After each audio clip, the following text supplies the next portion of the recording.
եք, թե դատարանը կալանավորման որոշում չի կայացնի, ինչն էր հիմքը այս կալանքի որոշման։ Որոշումը 1 ժամից կտրամադրվի մեզ, որոշման հիմքը չեմ կարող ասել, ամեն դեպքում նայեք ասեմ 18 տարեկան լուրջ առողջական խնդիրներ, միջին ծանրությունով մեղադրանք, այս ամենը ինձ հիմք էր տալիս ենթադրելու, որ չի կարող լինել այն աբսուրդը, ինչը որ հիմա տեղի ունեցավ։ Հիմա որոշման հիմնավորումները չեմ էլ կարծում, որևէ բան չեմ էլ ակնկալում, որ այդ որոշման մեջ պետք է լինի, բնականաբար լինելու է այն միջնորդության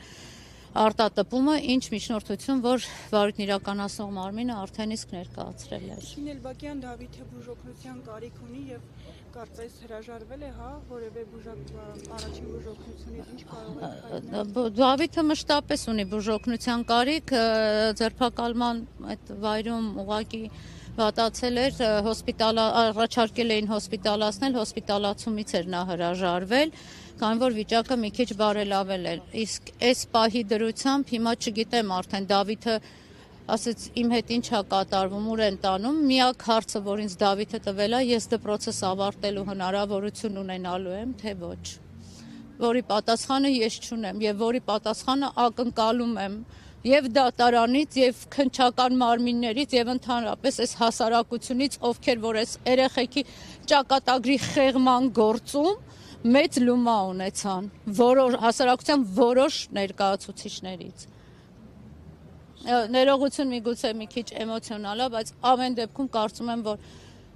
այն ինչը որ հիմա կատարվեց, ինչը որ ես ապրում եմ, խոսքերով չեմ կարող նկարագրել, իսկ իրավական առումով կարող եմ ասել 1 ժամից կլինի որոշումը,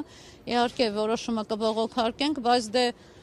այս դատարանից ինչ ակնկալեցինք, որ մյուս դատարանից ինչ ակնկալենք, այսօրվա մեր դատական համակարգը բոլորիս է ծանոթ։ Շինելբակյան առողջությունը ո՞նց է ապահովելու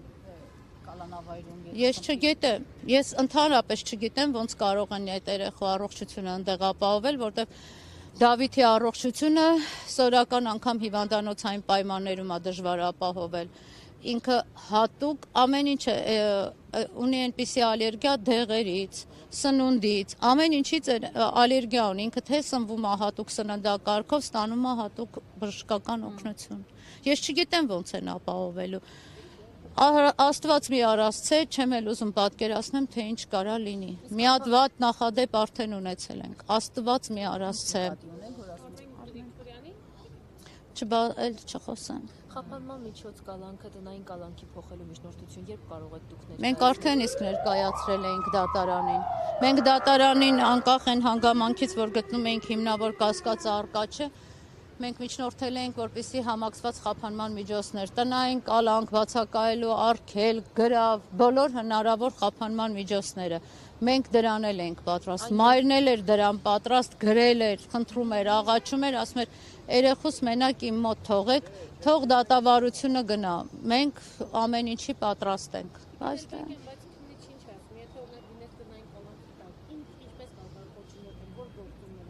Քննիչ այնքան բան էր ասում, որ ես մտածում էի արդյոք ես այդ դեպքի կամ այս Դավիթ Մինասյանի մասին է, թե ընդհանրապես մենք լրիվ ուրիշ թեմայի մեջ ենք հայտնվել։ Կարող եք նշել։ Քննչական խումբ այնքան բավականին կային։ Քննչական խումբը։ Դե բոլորն էլ ակտիվ էին էլի երեքն էլ։ Այնպես չի, որ իրանց ակտիվությունը կամ пассивությունը ինչ որ բան էր փոխելու։ Ինչ էին փնտրում նախ որոշման մեջ, ինչ էր դրված։ Եվ նպատակը ո՞րն էր, եթե ձերբակալման այդ գիշերը ոչինչ չէին գտել, մի հատ էլ այսօր են ներդրում։ Նպատակը, չգիտեմ նպատակը որն էր, փնտրում էին էլի հեռախոսներ, այլ առարկաներ, որոնք կարողա, չգիտեմ, այդ ենթադրյալ դեպքի հետ որևէ առնչություն ունենային, ամեն ինչ փնտրում էին։ Հեռախոս։ Կանեի։ Այո։ Այսինքն իրենք կարծում են, որ դա նախապես պլանավորված գործողություն է։ Իհարկե, իրենց մեղադրանքը հենց դրա մասին էլ խոսում է։ Որտեղ է պլանավորվել ըստ իրենց։ Չկա, իրենք չեմ կարող նախաքննական գաղտնիք բացահայտել, շատ կուզեի, որ հենց այդ որոշումները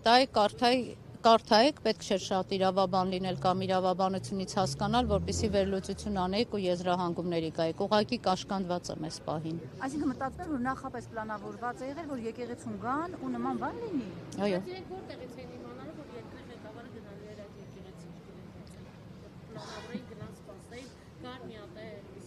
Աստծոց։ Բայց Չգիտեմ։ նշված է այդ իրենց գրագրություններում որտեղից են իմացել եւ այլն։ Հարգելիներս, իմ կարծիքով իրենք որևէ հարցի պատասխան չունեն։ Դա ոչ թե իմ կարծիքն է, այլ իրենց իսկ ներկայացրած փաստաթղթերն է։ Այսինքն հրահանգը պիտի կատարեն դա։ Հետևությունները թողնում եմ ձեզ։ Իսկ Դավիթին այստեղից երբ են տեղափոխելու։ Ես կարծում եմ հիմա արդեն կտեղափոխեն, սպասում եմ որ տեղափոխեն, ես հետևից կնամ։ Նելբակյան ձերբակալման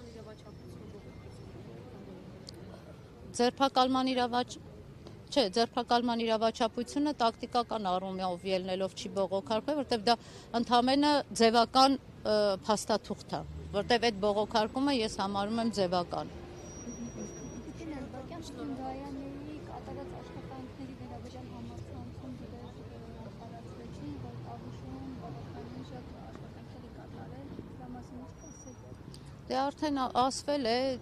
իրանք Գայանեն այնքան հանրային մարդ է, Գայանեն այն աշխատանքները նաև ես մեր մասով ասեմ, ինչ որ արել է դպրոցում ու անում է դպրոցում, դպրոցներում, երևի թե մենք ամբողջ դասարանի ծնողներով չենք կարողանում անել բոլոր երեխաների համար եւ դպրոցի համար։ Ես չտեսա ինչ եղավ Տիկին Գայանեն։ Ճիշտն ասած ես Գայանեին եմ փնտրում, դուք կանչեցիք եք, այս չգիտեմ հիմա ուրա Գայանեն, ես տարան, իրենք հիմա մտածում ենք Միքայելի, որտեվ ասեցինք բուժաշխատողա, կարծես թե Միքայելի մոտ էլ թոքաբոր բա կասկածում։ Ես հիմա չեմ էլ հասկանում Միքայելին պիտի մեկը տեր կանգնի, մեկը Գայանեին պիտի տեր կանգնի, Դավիթին ինչ պիտի անեն։ Տիկին Էլբակյան, եթե այս այն ինչ որ այդ միջադեպը տեղի ունեցավ, վարչապետը չլիներ, շարքային քաղաքացի լիներ եւ նման բան լիներ, կհարուցվեր գործ, կլիներ կալանք։ Հիմա դուք եք միամիտ, թե ինձ եք միամիտի տեղ հարցնում եմ։ Իսկ տենց դեպքեր չի լինում, չեք հանդիպում, օրվա մեջ երևի 100,000 անգամ ենք տեսնում նմանատիպ դեպքեր։ Ինչ ասեմ, հոդվածն էլ է հենց այդ դրա մասին չէ խոսում։ Քաղաքական հոդված է, չէ դրված։ Մերսի։ Շնորհակալություն։ Վարդ